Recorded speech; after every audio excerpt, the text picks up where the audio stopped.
When it comes to choosing the right product for my skin, it's all about the ingredients for me. Niger skincare products are authentic, fresh, and best of all, completely organic. I love the Motherland Moisturizer. It's designed to smooth and soak in the skin without ever feeling greasy, and their Jade Roller has literally become a part of my self-care routine. Visit nigerskincare.com today and receive 20% off your first order. For beautiful skin you were born to love. Hi guys, my name is Yabo and I am the founder of Masasi B. If you're looking for unique African-inspired clothing and accessories, please check out my brand. All details are at the end of this video. Feel free to get in touch. Thank you.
Feels so soft. Curl pattern has just bounced back. Look at that.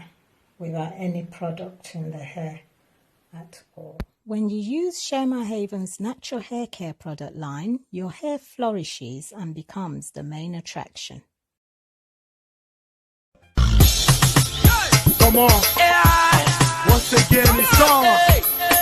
You know how we do. That's a little day here. Play ball in the house. Sunday, oh Wendy, oh Sunday, oh Wendy, oh Sunday, oh Wendy, oh. Mastercraft on the beat. Yeah, with the bomb, baby. Mastercraft on it, flavor. Finally, oh, it's about to go down. You just say money no be problem. Finally, oh. In the mix. Anywhere you go, if you don't see one man, no one day he butcher. Butcher was on ever full La chap was on ever putting it. Obodo silly cannot be Bogabana. Abanya bafu pulike we puta. Ukochukuna la nyenya waka ijiagano. Iyoko.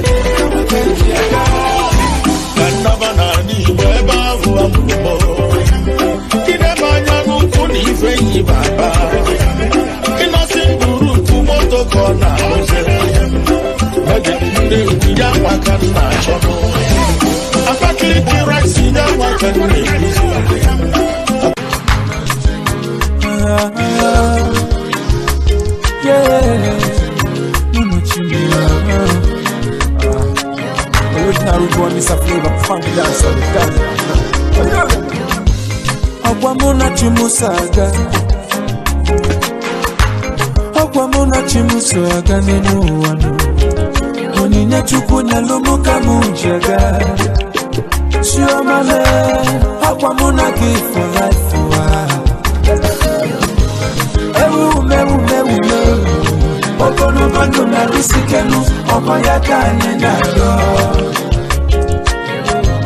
Mayo Wisdom and understanding Okoyaka ninayo Okwajodolu oneka moga ponu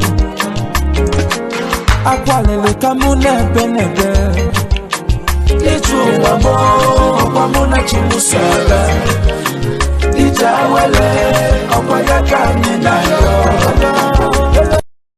all strive for one Niger and a better Niger. We all want a better Niger.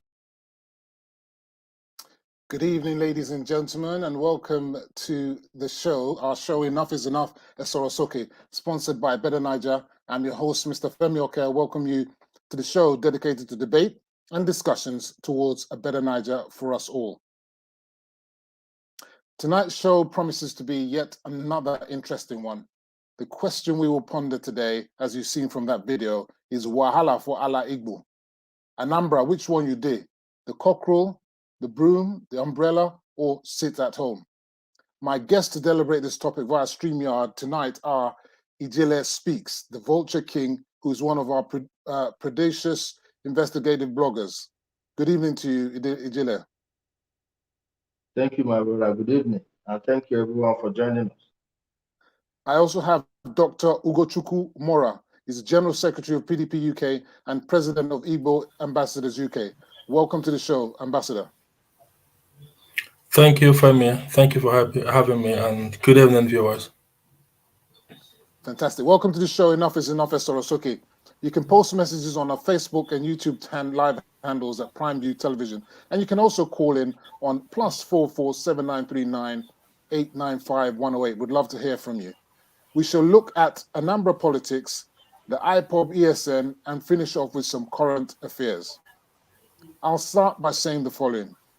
It appears dawn is falling on the land of the rising sun, as the sit-at-home orders imposed on IGBO by their would-be liberators, IPOB, aim to set IGBO free from marginalization, is now choking them, restricting freedom of movement, freedom of speech, freedom of association, freedom of opinion, and freedom of thought, up to the point of disenfranchising IGBO from voting in the Anambra state elections. What kind of freedom should IGBO expect within a Biafra that many say is dead on arrival? Ijele Speaks. I've been following your feeds and noticed you appear as a fish out of water, isolated from IGBO within a very brazen stance, especially on the realities and dangers facing anyone opposed to IPOB's agenda. I doff my hat to you and salute your candor and forthrightness to shed light on what is happening in Ala Igbo. Please tell us a little bit more about yourself and your activities. Okay, my name is Chukwuka Chizomoke. I'm known by my blog name, Ijele Speaks. I'm a lot of things, but above all, I'm an investigative blogger, investigative journalist, if you may. It has been my passion ever since I was born, even right from days in school and everything. And I just love doing it. Other than that, I'm also a businessman. I trade in livestock, which so many people don't know about yet. That's as far as I can go into it, and I hope you have triggered it. Fantastic. I'm glad you stopped there because I'm sure people will have a lot of things to say about people trading in livestock. Ambassador Ugochukwu, you are the PDP man in the UK and an IGBO ambassador in the UK, amongst other things. Please tell us a little bit about yourself and your activities. Thank you, viewers. My name is Dr. Ugochukwu Mora. I'm currently the General Secretary of PDP United Kingdom chapter. I also double as the President of IGBO Ambassadors UK. And I'm a lawyer and a financial economist.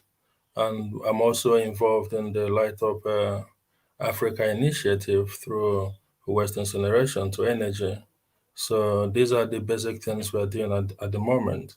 And with IGBO Ambassadors, we are trying to see how we can create prosperity for our people. And that is why we've developed an app, a program which we call Southeast The Good News, which is set to launch by next year, 2022. So we're looking forward to doing a lot of exploits in the Southeast. Thank you. Fantastic. At least we need to be hearing some good news, and that's quite cheery that you're doing something for the people back home. Ijele, I want to ask the first question to you, and it's like this. Are your views not in the minority in IGBO, or do you feel that a silent majority support your opinions? I will start by correcting what you said earlier before I introduce myself. You Go said, ahead. yeah, of course, I'm getting a lot of flags, but like you said, the silent majority is behind me. And what you're hearing is just noisy or lousy. Maybe 5% of the Igbos that are interested in politics, not just the entire Igbo. As you will know, my people are not much into politics like we are into business and every other thing.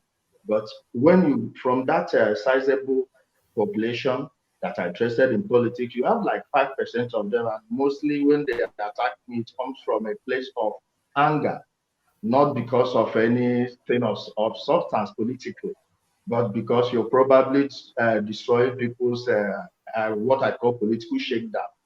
It's a scam. Then to what you just said now, it's obvious. Uh, Igbo land is now bereft of free speech, which is actually the hallmark, the foundation of the Igbo socio-cultural life. This is what you are known for. Of all the tribes in Nigeria, the Igbos are the only people who can stand up in the public and say what and vent their disagreement toward even any authority. So far, it's not insulting you or trying to embarrass you in an unlawful way, but we are known for speaking our mind. And when you look at what's happening in Igbo land right now, it seems like, not like it seems, this is what is the reality that everyone knows. You have people who can't debate, they can't have any political conversation, and that is definitely because they have nothing to stand on. Then they resort to violence because they know that having a conversation for a long period of time will begin to expose them for the flaws they are. So we are not in the minority, we are in the majority. But my people are not violent in nature. So when you see a group of people that bind together and decide to wreak havoc on them, that is why when you get a situation you are getting right now in Ebola, like I said before, we are the silent majority. Okay, fantastic. Ambassador, some people have been questioning the relevance of UK chapters of APC and PDP, or any Nigerian party in the UK for that matter, when the diaspora, of course, does not have the right to vote or be voted for. Are the UK chapters of Nigerian political parties relevant in Nigeria's politics today? Femi, thank you for that question. You see, over the years, we've seen lack of real politicking, both abroad and both at home. And I remember when I ran for the post of the General Secretary, I did say to the people at the time, let us walk the talk. I'm not a man of too much talk. I'm a man of action. And truly, I was elected as General Secretary of PDP. And I can tell you today that through the efforts that we brought on board, we've made that chapter more relevant than it has ever been. I can also let you know that we've initiated a lot of reforms, which the Wadata Plaza themselves have endorsed. It is to the credit of this chapter that I initiated what I call leadership and governance training for all grassroots politicians in Nigeria.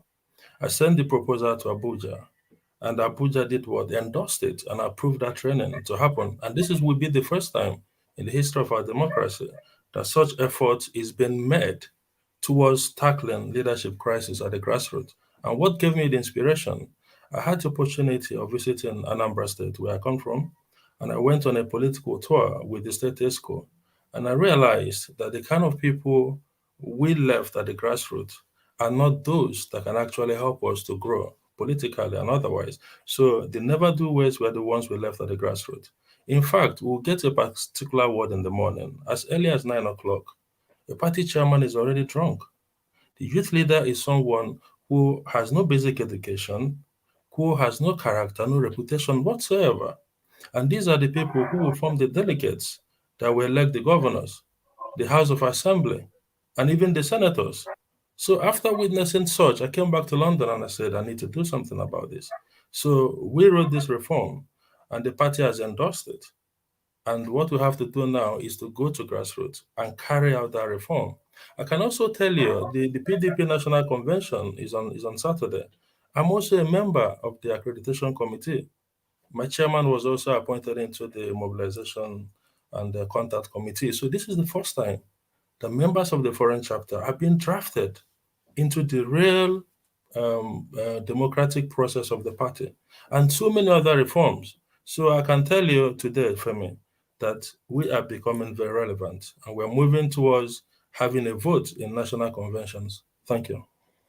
Fantastic. I must put my hand up here and say that, I'm on the APC side, and it looks clearly that the PDP in the UK seems to be become very relevant in terms of the politics of PDP in Nigeria, and I think that's a good thing because many people on the chatter have been saying that really there's no purpose to it. But of course, clearly you have shown through your actions and through your deeds that we are indeed relevant.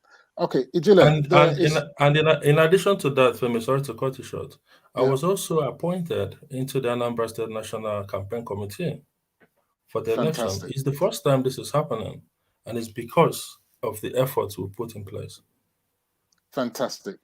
Ijile, let me come to you now. There is talk of marginalization and domination in the land, and many say it's time for an Igbo president from the southeast. What is your view? Will the election of an Igbo president in 2023 assuage the talk of Igbo marginalization? I usually catch a lot of flack when I voice my opinion towards this. It's an unpopular opinion, I must admit, but I still believe that the majority of people don't understand that there is a difference between the needs of the people and the needs of the political class. Politics in Nigeria is so dynamic, but we do take it as simple. It goes beyond Igbo, Hausa, Yoruba, like we all know. President Goodluck Jonathan served as a president for 6 years, but when you ask an ordinary Bayelsa, he did nothing.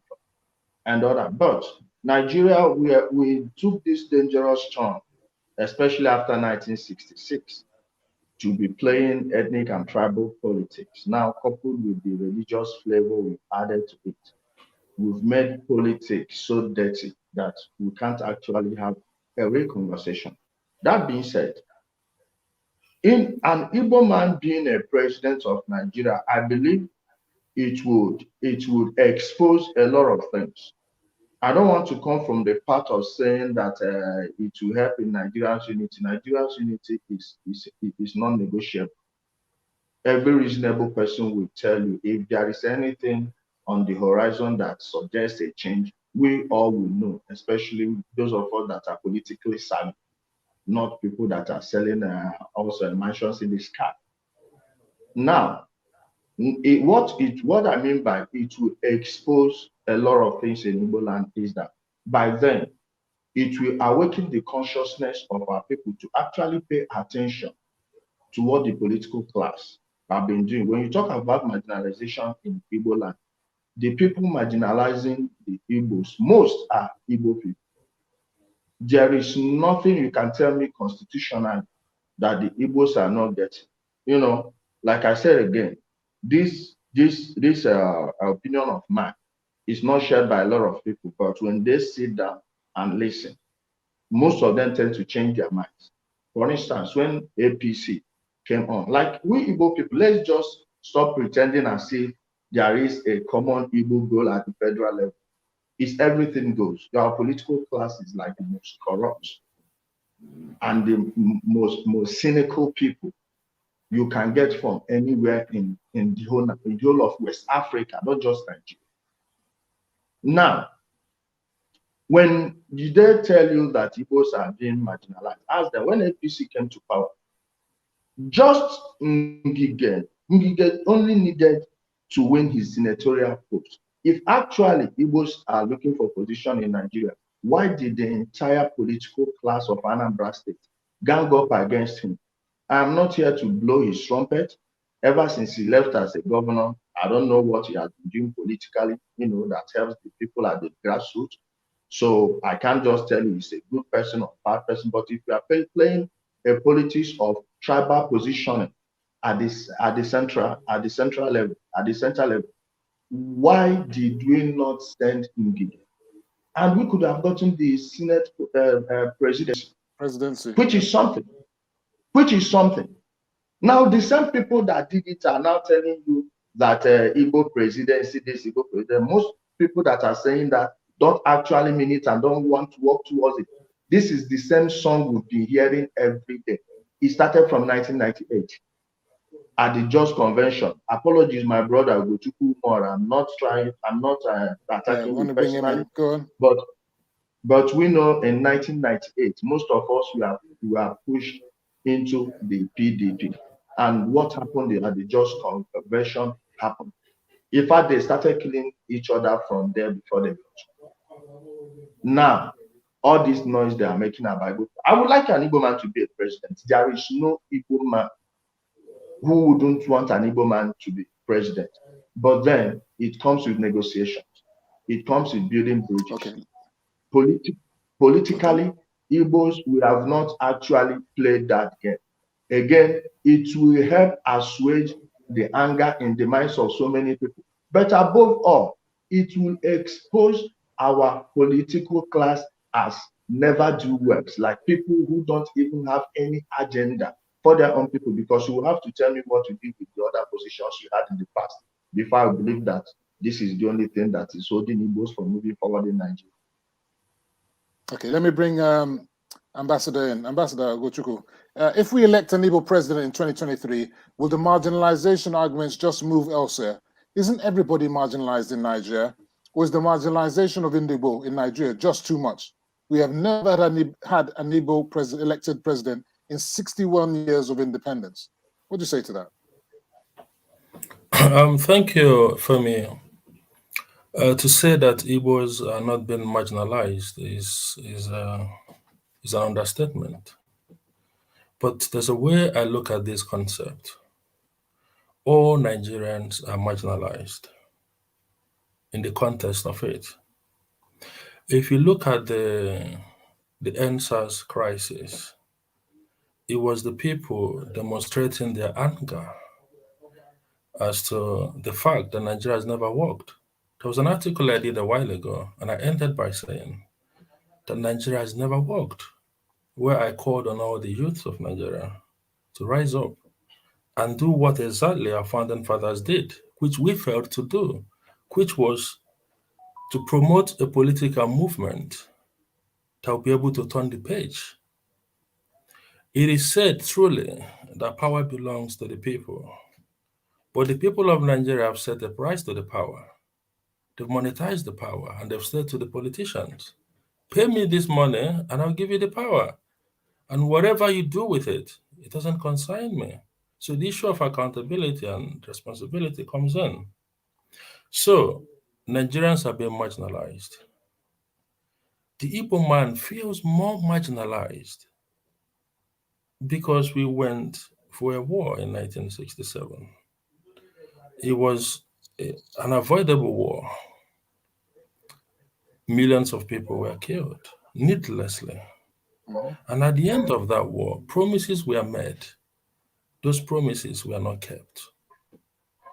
And if you look at the way Nigeria is today, there are different criteria for different sections of the country. So an Igbo man basically is asking for equality in everything. Do you understand? So I cannot say that an Igbo man is not being marginalized. We have been marginalized. The South-South man is being marginalized. The Southwest man is being marginalized. The North Central man is being marginalized. Nigeria has never worked. It doesn't seem like Nigeria is prepared to work.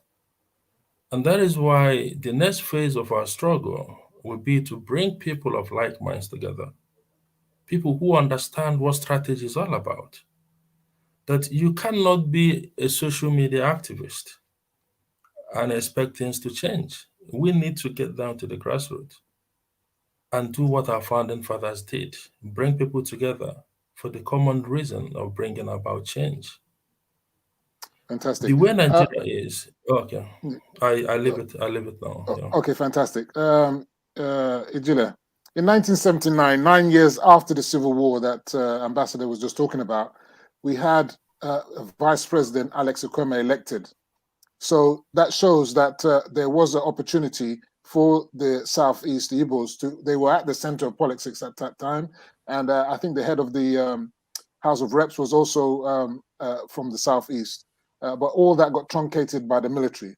So what I was saying, the last 22 years, the Southeast has voted resolutely for the PDP. Is this a pragmatic move? I mean, you mentioned it earlier, in a polarized nation, but dominated by two political parties. It means that there will always be out of contention at the center when any other party other than PDP emerges as victor. In any case, what has been the economic, social, and development benefits to the Southeast of having supported PDP for the past 22 years? And are we expected to see more of the same in 2023?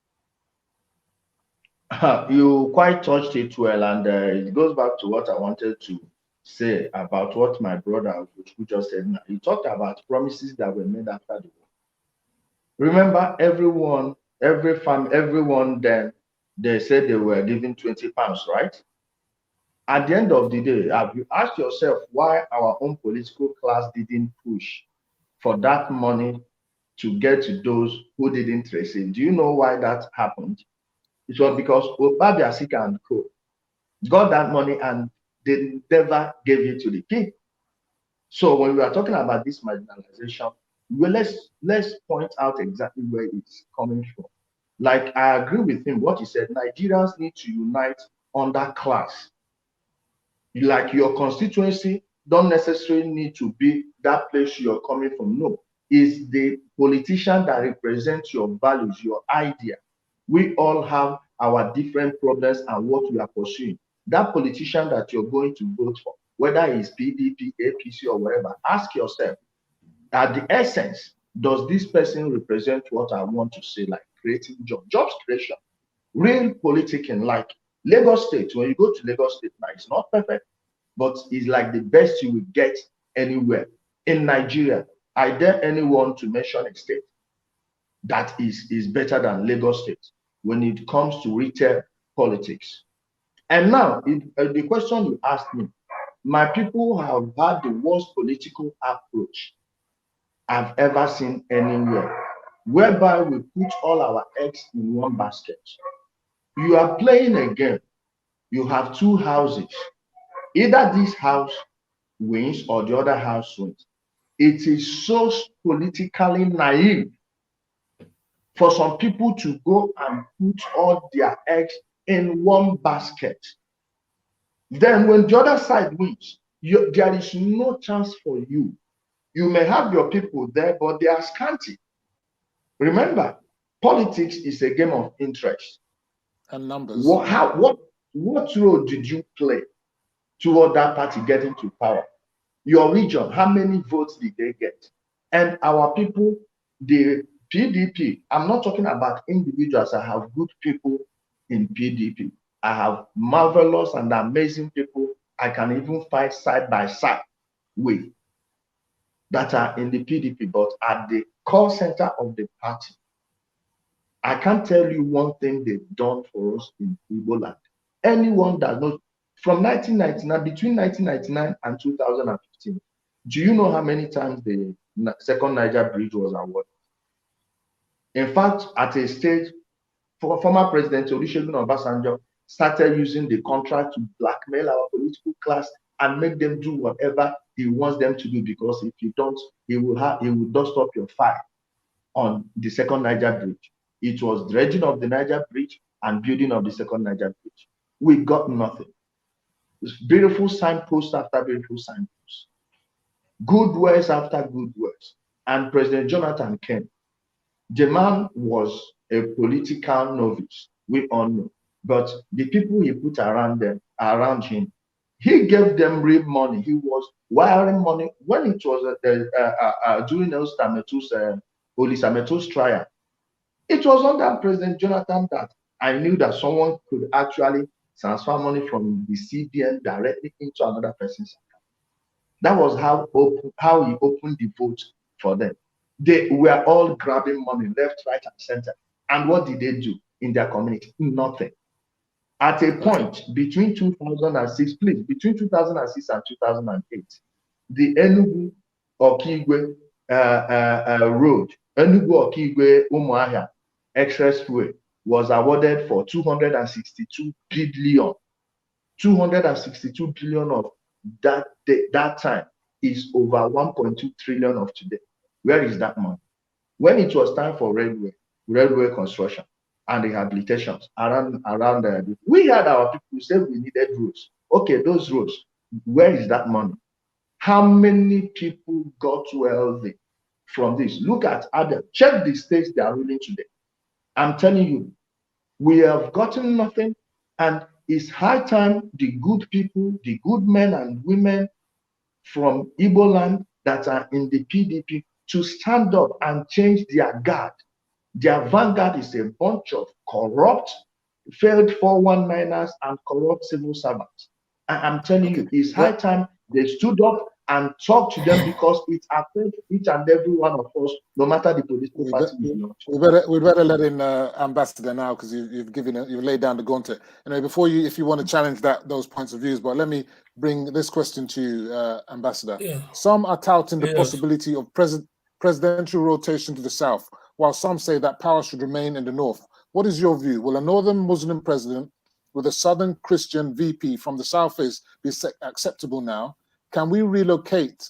Sorry, can we recollect that just so? Yeah. So is that what we want, or what do you think is going to happen? Do we want another northern president, or is it time for rotation to the south? What say you? Because thank you, Kwame. I would have loved to respond to some of the things my brother said, but I would leave it. You can do that. Okay, go ahead. Yeah. So coming to your question, we are a breed of new politicians. I did make it very clear when I started. My understanding about the Nigerian party system is that we are not actually running political parties the way it should be. Political parties govern in a real democratic society, but the reverse is the case in Nigeria. It becomes a vehicle for someone to get to a political office. And when that happens, the political party is being relegated to the background, and the person runs his own agenda. And that has been the problem. And these are part of the reforms we are trying to bring. So the party will understand that for Nigeria to move forward, they need to get their acts together. If you go to a national secretariat of a party, it should have a research unit where people research and test policies. It should be a recruitment ground for people, for technocrats around the world. But we are not doing that at the moment. And that has been the problem of our lack of development. So we are trying to bring this reform that if political parties can do real politics, that Nigeria definitely will get better. I do not believe that a president must come from any part of the country for it to become relevant. I believe in competence. I believe in capacity. That if someone from Calabar should be the one that will drive the vehicle of change and bring Nigeria out of its need, so be it. That is where I belong. But when you look at the political equation of today and you look at the crisis everywhere, you begin to think that maybe the Southeast might need to be given the chance to produce the next president. The Igbos, I don't need to talk about us because they know Igbo people. They're very enterprising people. So it looks like we might have a caller coming in. Let me take this call and see if we can have someone calling in. All right. Okay, that's fine. So hello, good evening. Enough, Soro Soke. Welcome to the show. What's your name? Yeah, good evening. Can you hear me very well? Yes, we can hear you very well. What's your name and where are you calling from? Yes, my name is Chijeke Paul Loki. I'm calling from Abuja, Nigeria. Fantastic. What's your question? Yes, I just want to contribute to this present program. Go ahead. Yes, I want to talk on what Ijele is talking about, that no one is marginalizing the Igbos. And that is the gospel truth. I must tell you this, anybody who is seeking for secession is an enemy of the Igbo people. That is gospel truth I'm telling you, because let me tell you the simple truth. The Igbo, the country Nigeria is owned by the Igbos. There is no local government in this country that Igbo men don't have houses, that the Igbo people don't have houses.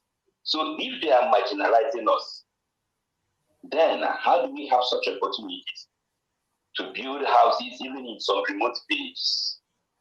There is no remote village you go in Nigeria that you will never find an Igbo man. So when people are talking about marginalization, I begin to wonder, how are we being marginalized in Nigeria? That is my problem. But if you talk about political marginalization, yes, the politicians are marginalizing every single citizen of this country, including the Hausa. If you go to some Hausa villages, you will shed tears. And this is because of what their politicians are doing to them. Also go to the Niger Delta that have the oil that the whole of this country is surviving it. And even what are they doing with the oil? Nothing.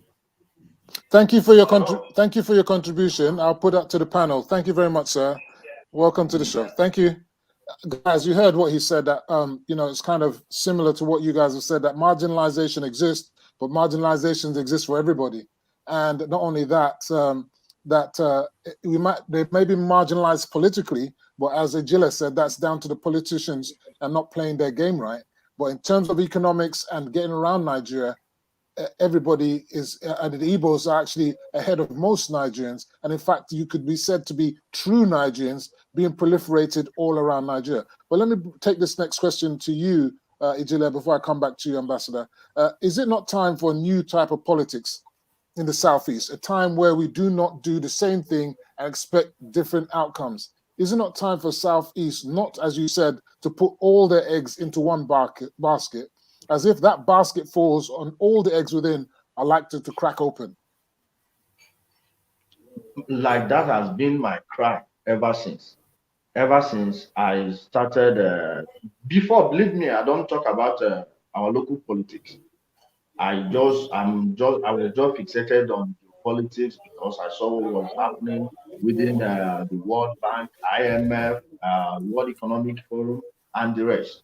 But then when I came down to the actual thing I should be looking at, which is my local politics, because at the end of the day, I'm a Nigerian and I'm an Igbo man. I wouldn't want to come from any other place. I love everyone equally, but I love my land very well. I know how sweet it is. It's in our blood, it's in our DNA. Then I started looking at this. What exactly is our problem? We find out that we have a political class that are willing to sell themselves out to other people, while pointing, accusing fingers at others, accusing them of what they themselves are doing, even when the other people are not doing it. They find out that this thing cannot take us anywhere. Because at the end of the day, it's about fathers being able to put food on the table for the kids. It's about your mother being able to take the children to the hospital without the family going broke. It's about the kids going to nice schools and everything. We found out that we do tend to relegate that to the second base, while fronting this tribal and ethnic jingoism that has led us to nowhere. I've always been saying it. We Igbos need to change the way we play politics. Let us have one goal. What exactly is our goal? And it should begin with from every local government chairman. Now they are receiving their funds directly. Let us know the people that are not allowing them to work. If it's the governor, we need that political civil war in Igbo land. Because that is the only way we can change the direction. We can stay here and preach from now till tomorrow. It wouldn't change anything until we go to the local level, like my brother Kochukwu Mora said, go to the political level, to the grassroots. And it starts with the local government chairman. Let every Igbo man learn how to hold his local government chairman accountable. It starts from there. When you get every local government right, believe me, you've gotten every part of Igbo land right. Then, when it comes to the center, we don't need to start demonizing our people who want to join a certain political party. Because when this other one that you think is the best for you, when it fails, believe me, you will be like an outsider. There has never been anywhere where people who didn't vote for a president got the same or more than the people who voted for the president. Because where is the good way? Where exactly is the good way? Which means we have not been doing it right, and it is time to stop demonizing. If you have any political disagreement with your brother, focus it on that political conversation, not demonizing this person. This one is a Fulani slave, this party is a Fulani party, when this is just a national party. Without those people there, you can't get anywhere at the center. Okay, let me bring Ambassador in. Just to notice that someone in the comments have said that Ijile, that if you're a real Igbo man, that you should come back to Igbo land. I mean, I don't know what they're trying to say, but that's a comment that I've just seen. But let me Don't come mind back to those are bingos.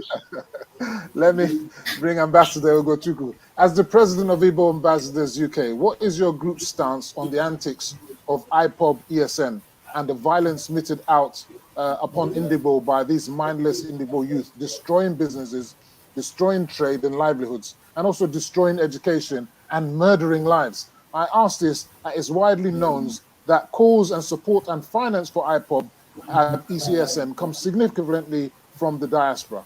What do you say to that?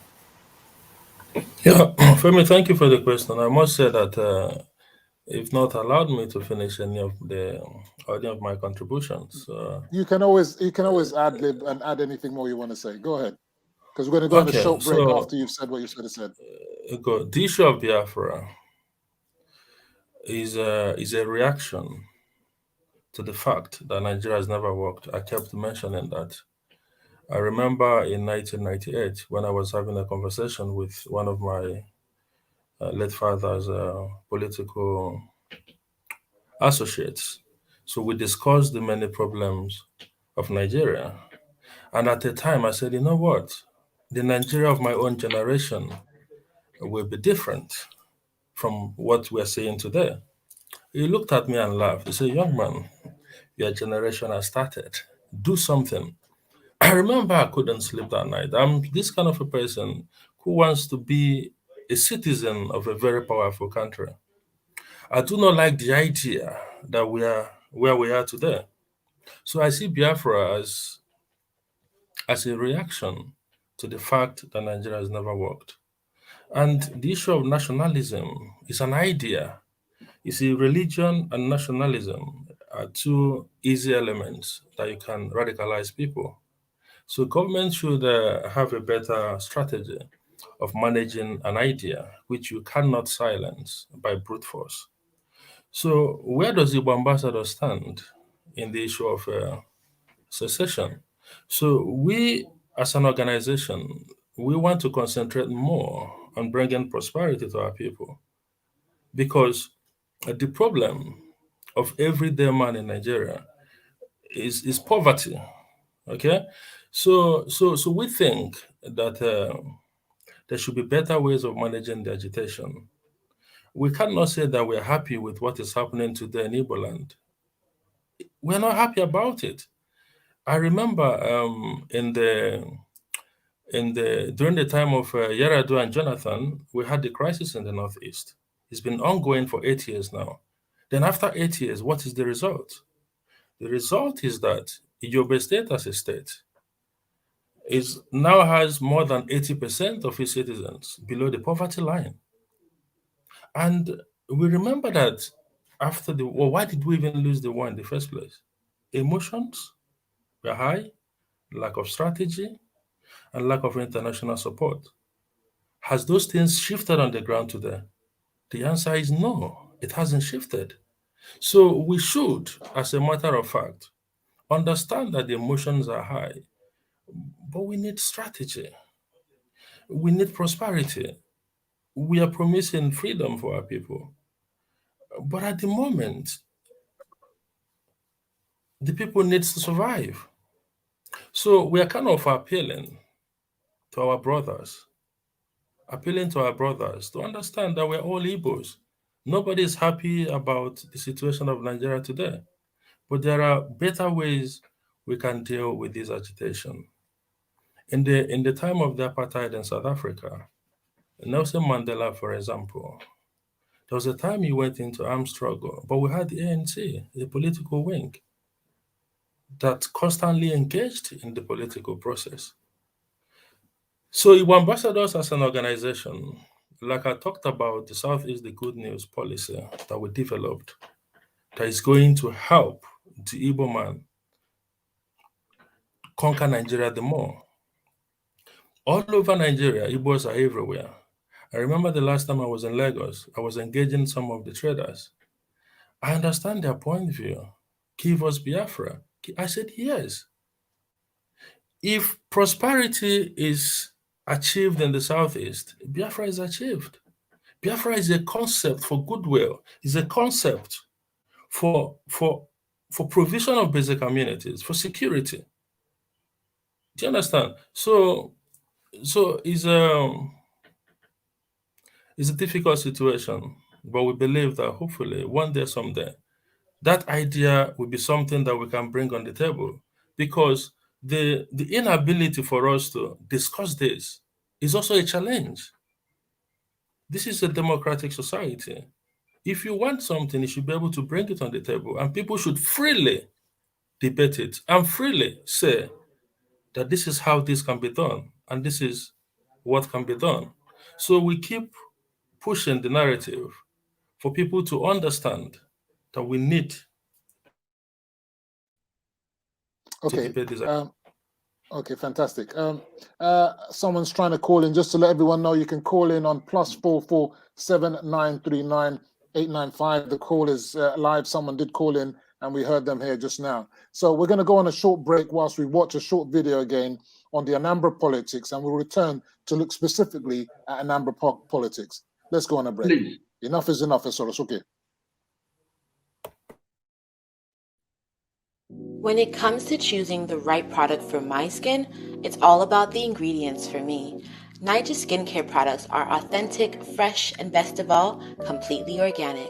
I love the Motherland Moisturizer. It's designed to smooth and soak in the skin without ever feeling greasy, and their Jade Roller has literally become a part of my self-care routine. Visit NaijaSkincare.com today and receive 20% off your first order.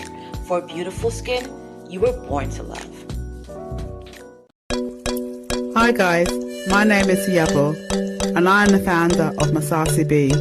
If you're looking for unique African-inspired clothing and accessories, please check out my brand.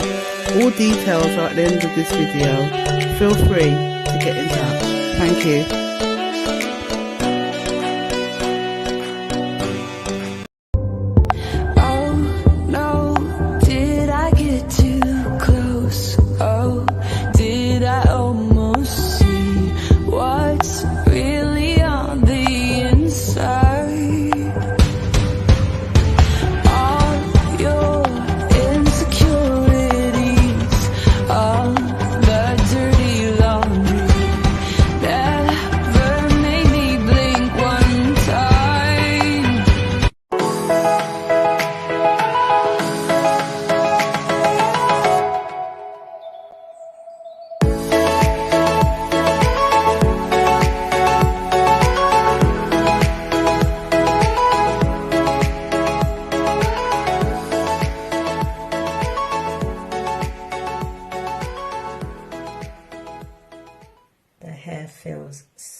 Curl pattern has just bounced back. Look at that. Without any product in the hair at all. When you use Sherma Haven's natural hair care product line, your hair flourishes and becomes the main attraction. Welcome back to Enough is Enough, Soro Soke. My guests are still with me in the studio. We have Ijile Speaks and Dr. Ugochukwu Murray. Well, let's look at ANAMBRA politics now. What is this to you, Ijile? What is the feeling on the streets? Is politicking and campaigning taking place in earnest with a week to the governorship elections, or is the sit-at-home order still in full effect? No one was on the streets of ANAMBRA on Monday, and there's a threat of a week of sit-at-home if Nnamdi Kanu is not released from prison. What do you say to that? Ijile? I think maybe, can you hear me, Hello. Ijile? Yeah, go ahead. I can hear you, sir. Okay, did you hear the question? Okay. Yeah, no, I want to say something about my brother's last submission. He said Biafra is a reaction. That may be the way you understand it. It is a political shakedown as it is right now, as it is today. There is no single living Igbo man that is actually fighting toward getting a new country called Biafra. Because if you are going to get a new country, there is the Montevideo Convention of 1933 there, which if you are getting a new country as it stands today in the world, is either by war or you follow the Montevideo Convention of 1933. And have we done anything? No. What you are seeing in Igbo land is a criminal, a fraudster, a provable fraudster who registered a private business. My brother, Dr. Gochukumora, you are in the UK. Please go to the UK company's house and check the registration of IPOB. It's registered as IPOB Worldwide Limited for radio broadcasting and cultural education and nothing more. They've been using this thing to lie to our people, to fool them for how many years? This is what our politicians revert to when they have nothing else to present to their people. Now they have nothing else to tell their people. For 16 years, they were in the ruling party and did nothing.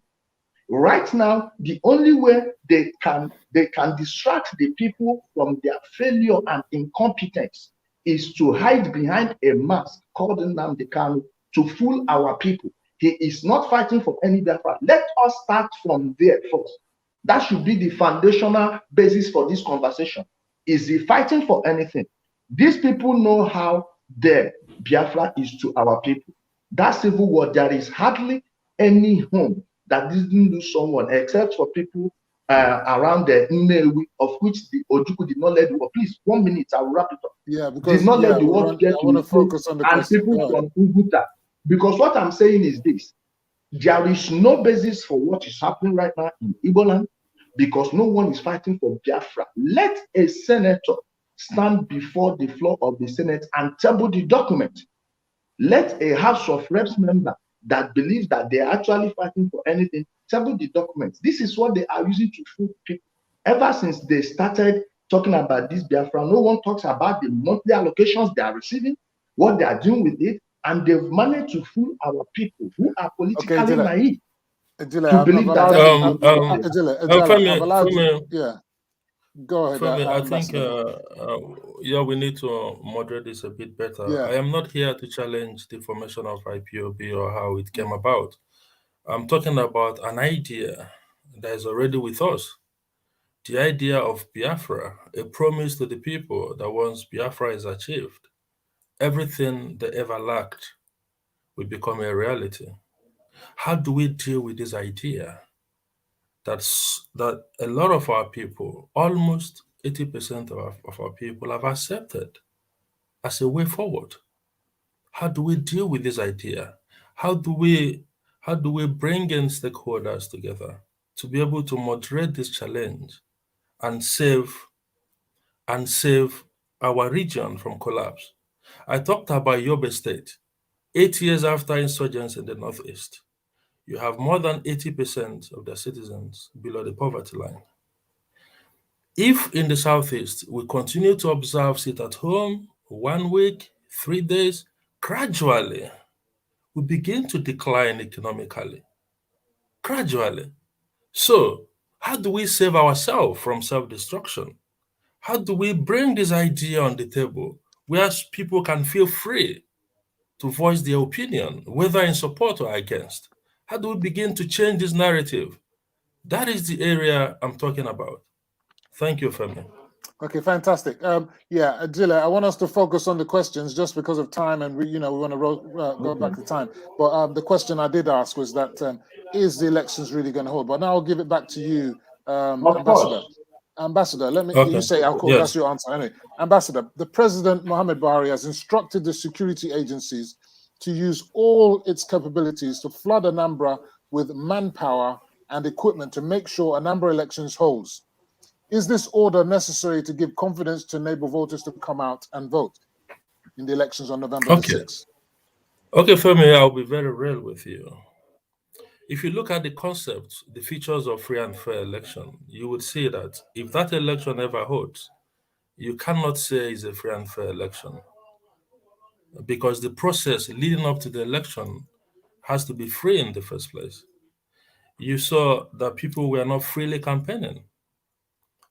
Campaign convoys were being attacked. People were being killed just for showing political opinion. Voter suppression, calls and calls for election not to hold. People are scared. So that atmosphere on its own means that that election eventually cannot be said to be free and fair. The deployment of almost 34,000 police officers, yes, it might allow some people, but I don't see a situation whereby there'll be a mass movement of people coming out to vote in that election. People are scared as we speak now. There's a total breakdown of law and order, the type that we've never seen in a very long time. With the election hold, definitely a date has been set for the election. And unfortunately, no matter the number of people that vote, result has to be counted. So election definitely will hold. But Okay, I don't think yeah, that election will be free and fair.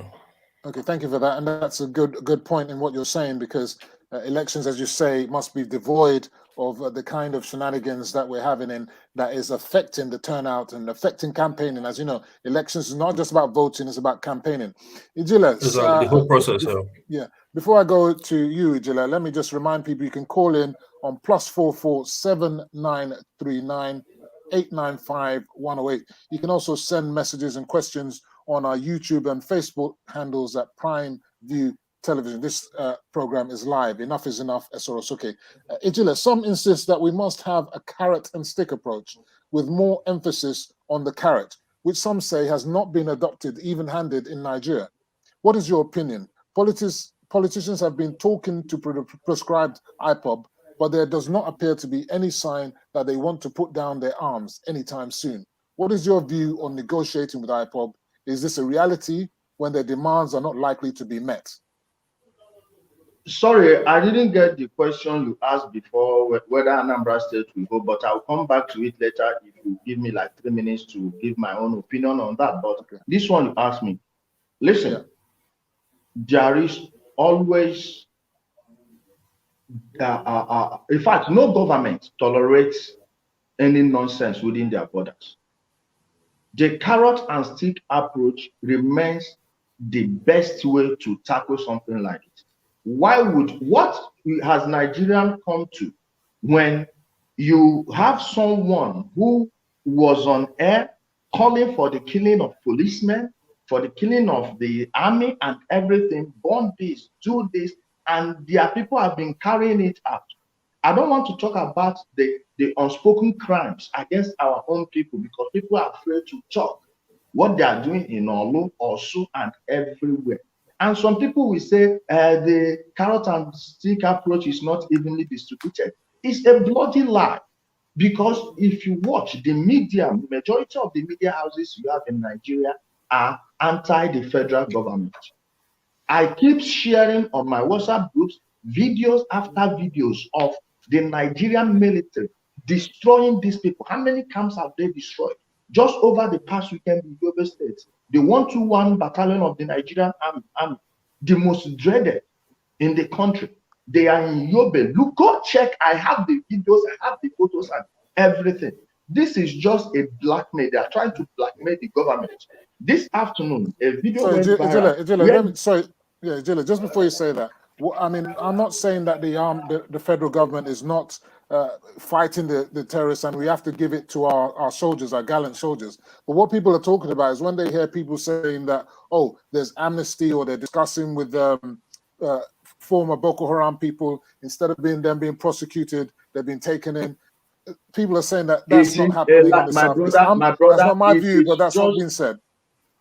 My brother, is a baseless propaganda. Tell them to give you facts and figures, you see them disappear.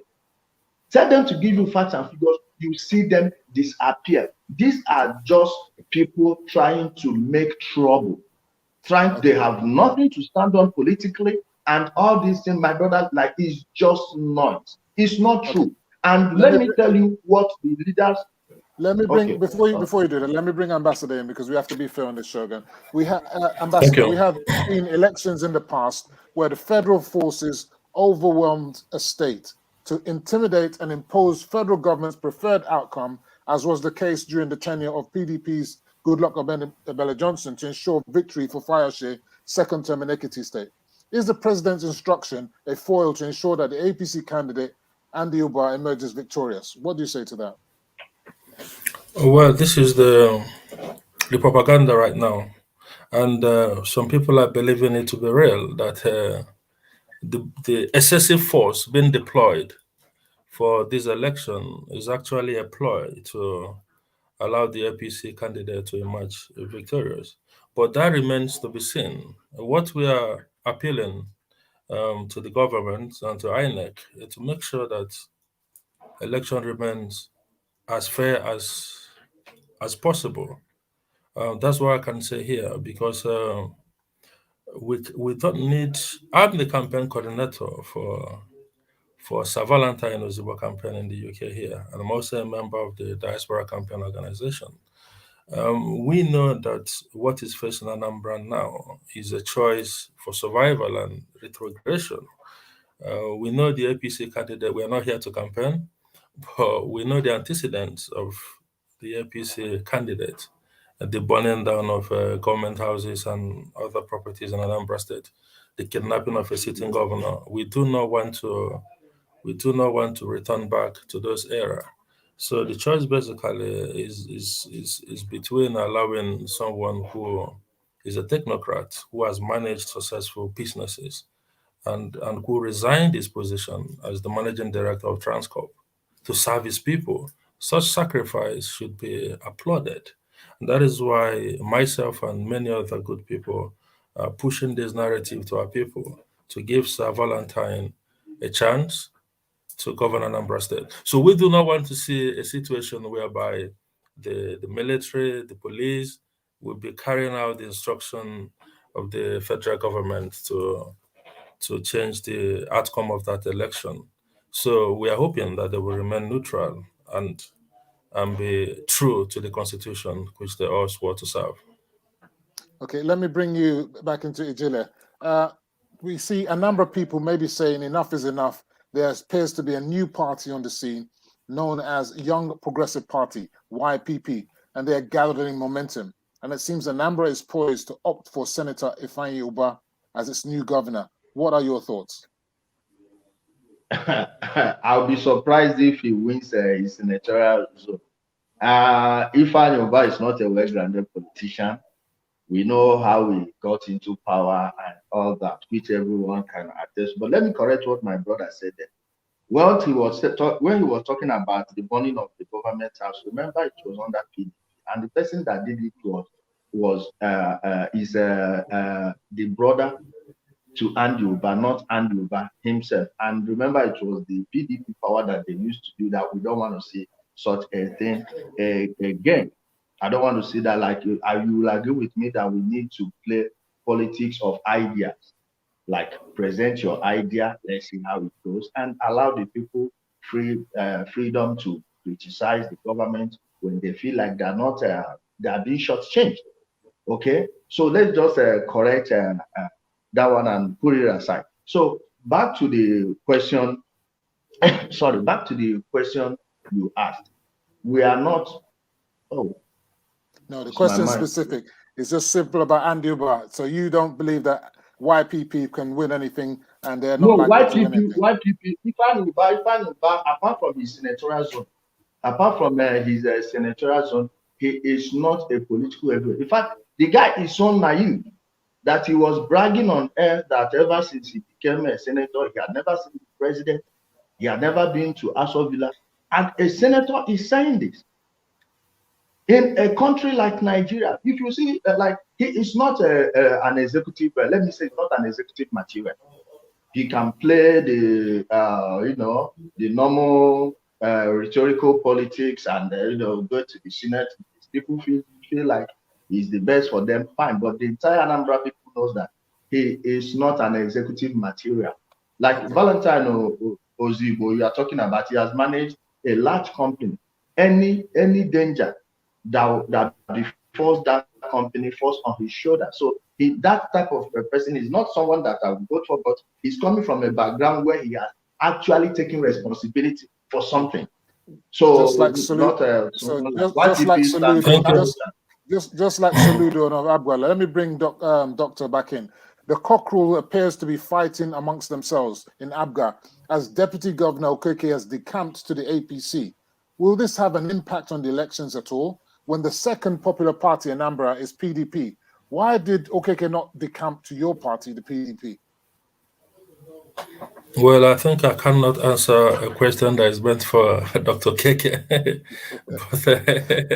But you get the gist of what I'm saying, because if Abga is the main party and PDP is the next one, because PDP had the largest number of votes in the last presidential elections in Anambra, and I want to know whether PDP can finally wrestle Anambra from the clutches of the Abga's cockerel, because if everybody's decamping to APC, what's happening in PDP?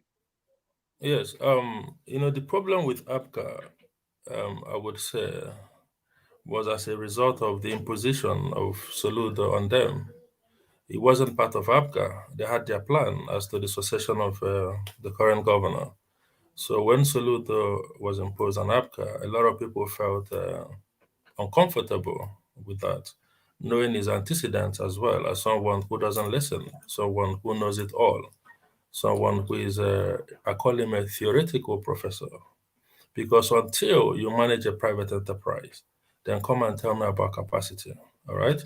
So they felt that with Soludo, the party might not have a say in its government. So that was why you saw a lot of people moving to APC, and some moved to PDP as well. And APC is a party at the center. So if someone is moving to APC, even if APC lose Anambra State, there's still a chance of getting something from the federal.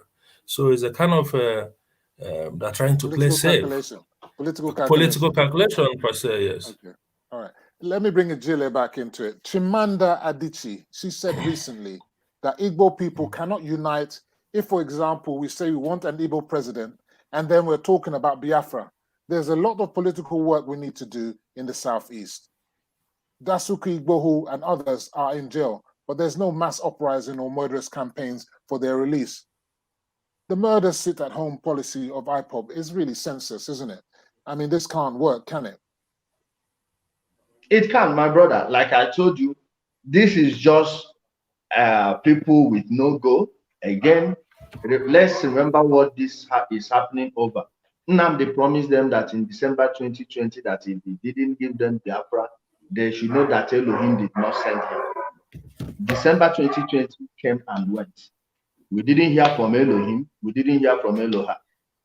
Now, the only thing the only card he had to play, like I told people last year, that these guys are going to unleash violence, because that is the only way they can keep themselves safe, not from the government, but from these boys, these people they've deceived. They've deceived them over the years. Now, all these things you are seeing is just to shift attention from the lies which they show to their people and the political class. Now knowing that the fall of IPOB and the Nnamdi Kanu will now direct the people's attention to them. They've killed in behind this thing and are funding this, even through their acolytes abroad. They've been funding this and doing all this. I agree with my sister, Chimamanda Ngozi Adichie. Okay. Yeah. What she said, it is so obvious to anyone who can rub two brain cells together. You have nothing. There is no political goal. I repeat it again. There is no single agenda. This is just a distraction. from the actual politics, because the criminals that set it up know that they've come to the end of the road, and the mass awakening of the people to their scam would be their end. That's why they are unleashing. 100% I agree with that. Okay, good. Let me bring Let me bring Doctor in it, because we're going to get back to current affairs and before we end the show. Doctor, ABGA is the ruling party in Anambra, which is dominating the media in this lopsided campaign period, because because you know, you've got the sit-at-home policy. They've got this lopsided campaign, and they have the most to gain from the sit-at-home policy. So my point to you is that on a final note, will the elections hold in Anambra on November the 6th? And which party is likely to emerge victorious? This is to both of you, but you can start the question. What's your answer? Yeah, I did discuss about the processes leading up to the election. It is okay. Hold on just a moment. Yeah, I'll just take this call and see, and then remember your thoughts. Yeah. Good evening, enough is enough, Soro. Welcome to the show. What's your name and where are you calling from? My name is Chimezie Henry. I'm calling from London. Chimezie from London. Welcome to the show. Yeah, once again, thank you so much for such a program, and to the two guests on the program, and good evening to both of them. It's such a good program. The only reason I'm calling in is the issue regarding IPOB and sit at home. Okay. The question I need to ask is, if Nigeria wasn't a dysfunctional society, should a non-state actors become a threat to the society? We need to ask ourselves honest questions, and we need to use our environment as a yardstick. Say, for example, we all, both of us reside in the United Kingdom. Yes. We knew how the government tackled the English Defence League. Yes. Because of what the English Defence League stood for and the violence they propagate. Now, put the English Defence League aside. We know how the rest of the United Kingdom, how they are receptive towards the British National Party and the Nigel Farage agenda. The question is this: what is IPOB standing for? That is the question we need to ask ourselves. I think Ijele has highlighted the point. If they are demanding for a country, Nigeria is a sovereign country. This is nothing but a small screen. What we have on ground is because the politicians from the southeast, they are in bed with these guys. Otherwise, with serious society, look at Ghana. If we follow what is happening in Ghana, Ghana will not tolerate such a thing. But in Nigeria, everything is politicized. That is why we still have this insurgency to date. I'm not trying to derail the program. That is why when the banditry started, even to today, they are still politicizing insecurity. Thank you. IPOB is a threat. Okay, thank you, Chimezie. They need to use the kinetic approach on them to eliminate this group of bandits from the south. Okay, thank you for your contribution, Chimezie. That's another caller calling from London, but I want to get back to you, Doctor, and we'll come back to Gile. Then we're going to go into current affairs. Doctor, we were asking you that ABGA's got a lopsided advantage in this campaigning because they're the government party in Anambra. They use all the state's machinery to dominate the media, and so this sit at home seems to be favoring them. Who's going to win on the 6th of November? Is it going to be your party, PDP, or do you think it's going to be ABGA again? Or any new upstart? What do you say, quickly? We are very optimistic of winning the election. You see, ABGA under the incumbent governor hasn't done so well to deserve another vote from the people of Anambra State. I will agree with you that the violence leading up to the election is an advantage to ABGA because it hasn't allowed our message to go to the doors of every indigene of Anambra State. But still, the people understand that it's time for a change. It's time to try someone who has a track record to bring to governance. So I would say that if election holds and people are allowed to freely cast their votes, that PDP will be winning the election in Anambra State. And I wouldn't have expected any other answer from you. Ijele, let me pose the same question to you. You know, PDP is really the largest party in the southeast, and even in Anambra State during the last elections, they got the largest votes in the presidential elections. They didn't win in the governorship election, but when it came to the presidential, PDP was the largest party. Who is likely to win on November the 6th? Is it likely to be PDP, ABGA, APC, or YPP, or any other person? Who do you say? You know, like I always point to the dynamism of Igbo politics. PDP got a large vote, this and that. It's because ABGA is just a PDP conduit. Any PDP man that feels is not well treated at the national level, if you're mostly from Anambra State, you just come home, join ABGA. They are the same people, like YPP, all these things.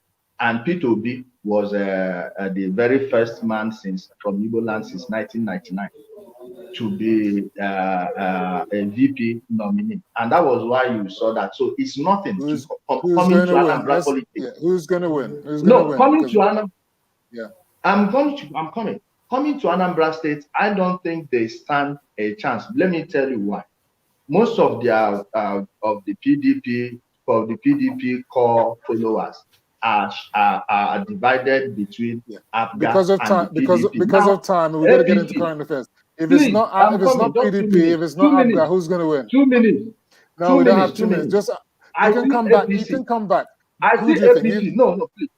I'm giving you the answer. Okay. I see APC winning, and my reason is this. Ask an average Anambrarian what his paramount problem is right now. He will tell you it is security. And Andy Uba happens to be the only one that is seriously naming the security threat by name. And by virtue of that, people may not tell you openly, but I do get messages every time. They'll be like, are you sure Andy Uba will win? Are you sure Andy Uba will win? And you ask them their reasons, it's usually the same thing, security. On that alone, I believe APC will carry the day. Fantastic. Now we're going to go into current affairs. We're not going to go on a break because we're running out of time. We're behind schedule. But let's go straight to the question. And the first question is going to be for you, it's going to be for you, Doctor. Let me get back to you. So President Buhari's APC government has launched the e-Naira, which is envisaged to grow our GDP by $27 billion in the next 10 years. Have either of you downloaded the apps or set up your e-wallet? And what do you think of this development? Doctor? Yeah, the e-wallet is not even on Play Store. It was taken down by Google the last time I checked. People gave a lot of bad reviews on it, and it was pulled down.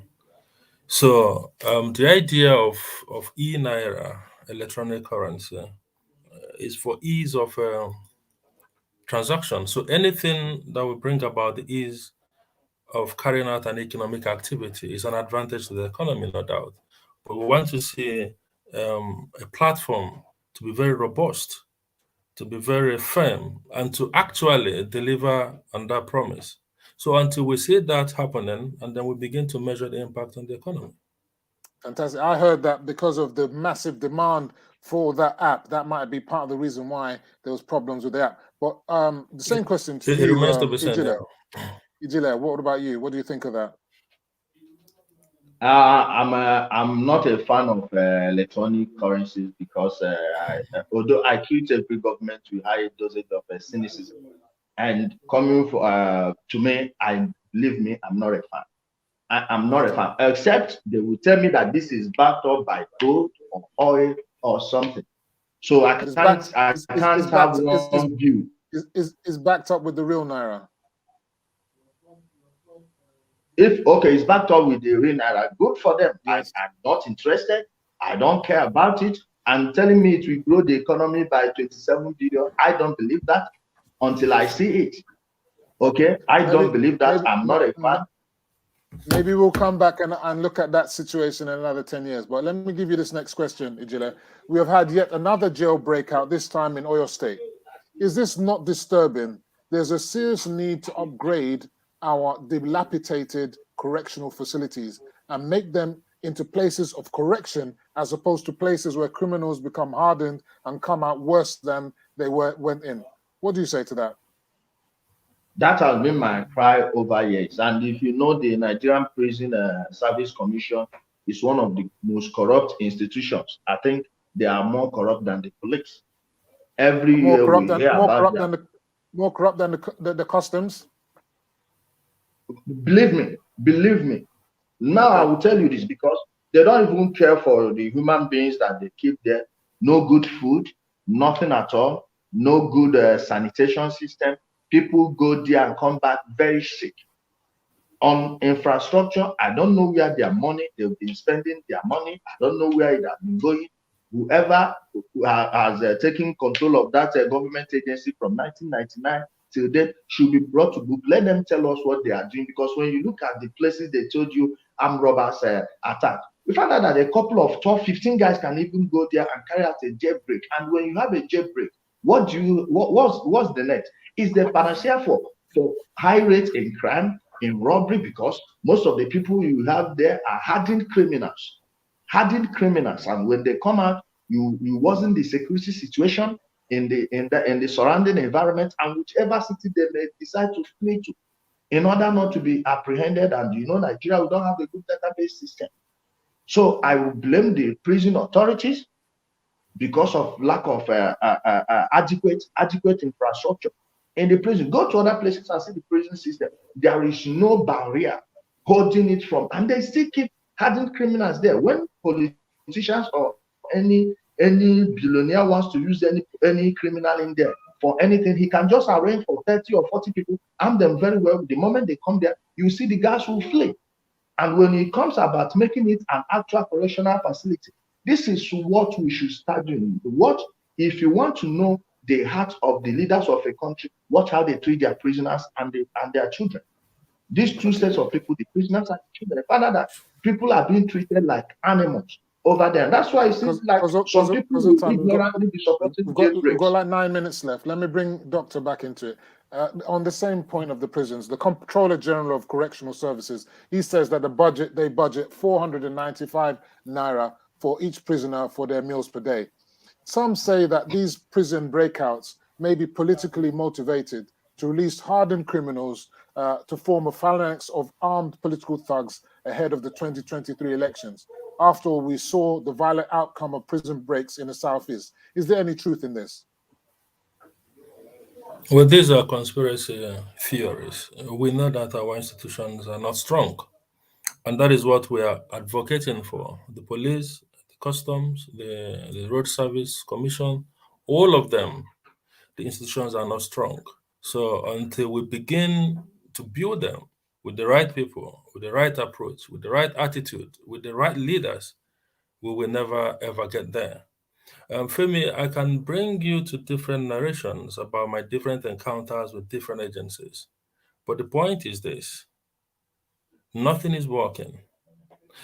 In terms of financing, for example, Nigerian budget is about $20 billion. This is nothing. 38 billion. That's one of the questions we're going to address. Yeah, 38 billion, yes.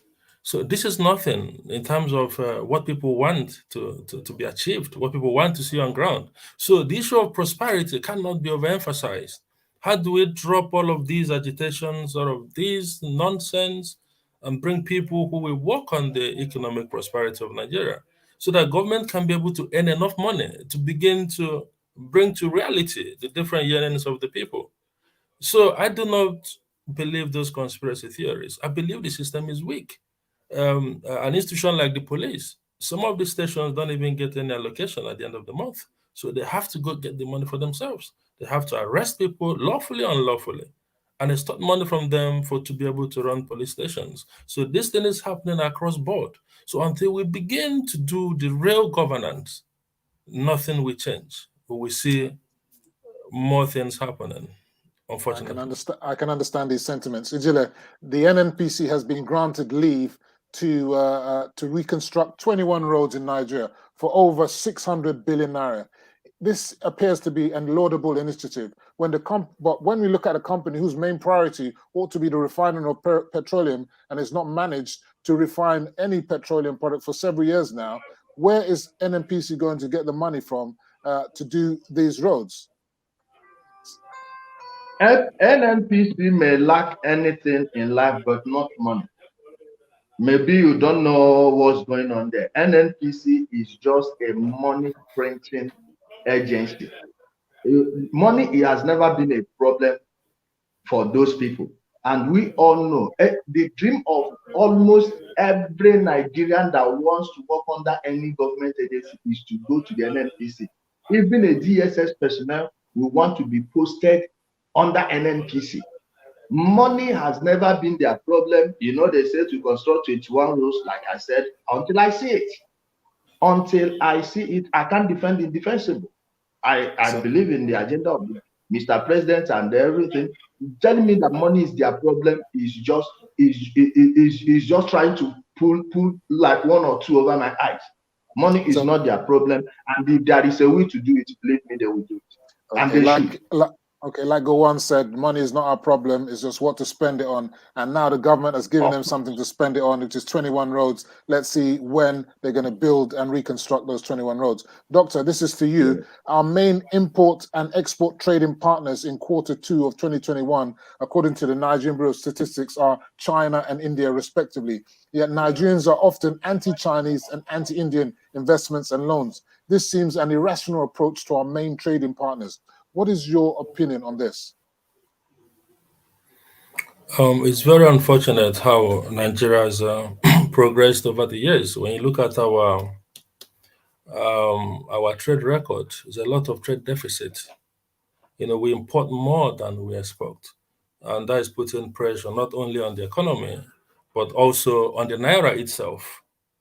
I'll give you an example. The last time I went to Nigeria, I was about to sign a deal with a company that does these local herb drinks that I found very beneficial, that wanted to import into UK and Europe. I said, okay, before I sign this agreement, I need to make inquiries to see how the process is to bringing them to the UK. So upon inquiry, I found out that for every container I need to ship out, there's a certain money I need to pay to the customs to be able to facilitate this. And that's a lot of money.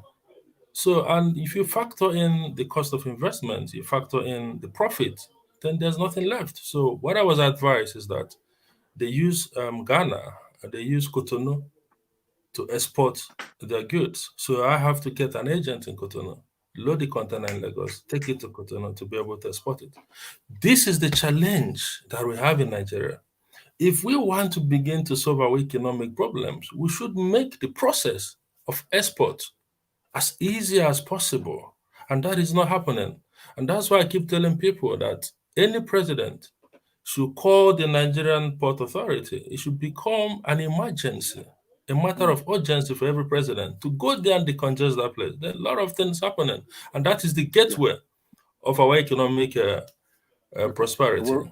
I agree with you. We're on time, but let's bring Ijele on. But Ijele, before you answer that question, as a follow up with this, Igbos are well known for trading, and how are they coping with the fall in the value of the naira and the import cost inflation? This is yet another factor affecting the livelihoods of Nigerians. I can't take this call because we're at the and go ahead. So you can answer that together with what you want to say. Okay, like what my brother said, and my brother, I feel so sad that you have to go through that, and now see how we are making other countries richer instead of making our place richer. Please, I will want a comprehensive analysis of what happened there. If you can send it to me, I promise you, I have people I will forward it to. At least you may be that catalyst for change that we need in the Nigerian customs. Please, I will want you to furnish me with every information and what they said. Then I will write something and give to someone who will do something about it. But then, my brother, we are talking about, he talked about our trade deficit. Why do you have a trade deficit with any country? It's because we don't have any industrial base. Our manufacturing base is zero. Why? There is no electricity. They promised us that when they sell NEPA, that all those people that will buy it over will build infrastructures. It will be like MTN, this and that. Ever since, we didn't see anything. They still want the federal government to build infrastructure, of which they are the ones that will collect the money. I believe there is a change coming somewhere that will make it possible for people to even generate their own power within their locality, and then pay tax to the federal government. Until we do that, we will continue to have trade deficit with other countries. And when you are talking about the falling in value of naira, believe me, if we have an industrial base, the West would not want to devalue naira. Why? Because it will even bring more investors into Nigeria, because we will be buying cheaper. Why do you think when the Chinese devalue their money, the entire bubblehead in Wall Street will begin your speaker is a bit to explode? Your speaker is a bit. They will begin your microphone is a bit. to okay. make noise. Let me. If you have an industrial base, a cheap currency. Ijile, we can't hear you. Let me bring Doctor back into. We can't hear you. We can't hear you. Hold on 1 minute. Coming in, and you will just balance the trade deficit. So easy. Okay. Let me bring Doctor back in, because we couldn't hear him properly. The judiciary in Nigeria is beyond a joke to many people, and has constituted itself in many eyes to be a disgrace, with many coining them judiciary open to the highest bidder like Judas.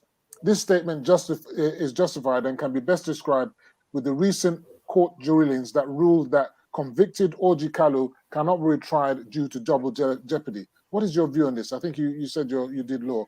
What is your view on this? Yeah. The judiciary in Nigeria, I do not want to use derogatory words. I try to be very diplomatic with my words. We have a long way to go. We have a very long way to go, and this is the urgency I'm talking about. The leaders should see critical areas that needs to be revamped as quickly as possible. Without a good judiciary, you can't even attract the kind of investment that we all want. Because what consoles an investor is that there's a judicial system where he can go if anything goes wrong to seek for justice. But we've seen the kind of judiciary we have in Nigeria.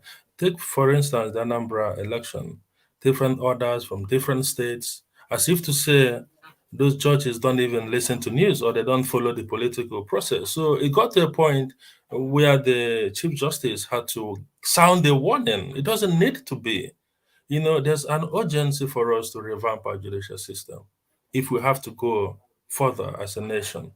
So we are not where we are meant to be at the moment. They can say that you can actually buy justice in Nigeria. If you say that, you're not lying. It's actually true. There are different tactics that they can use to delay a court proceeding for more than a decade.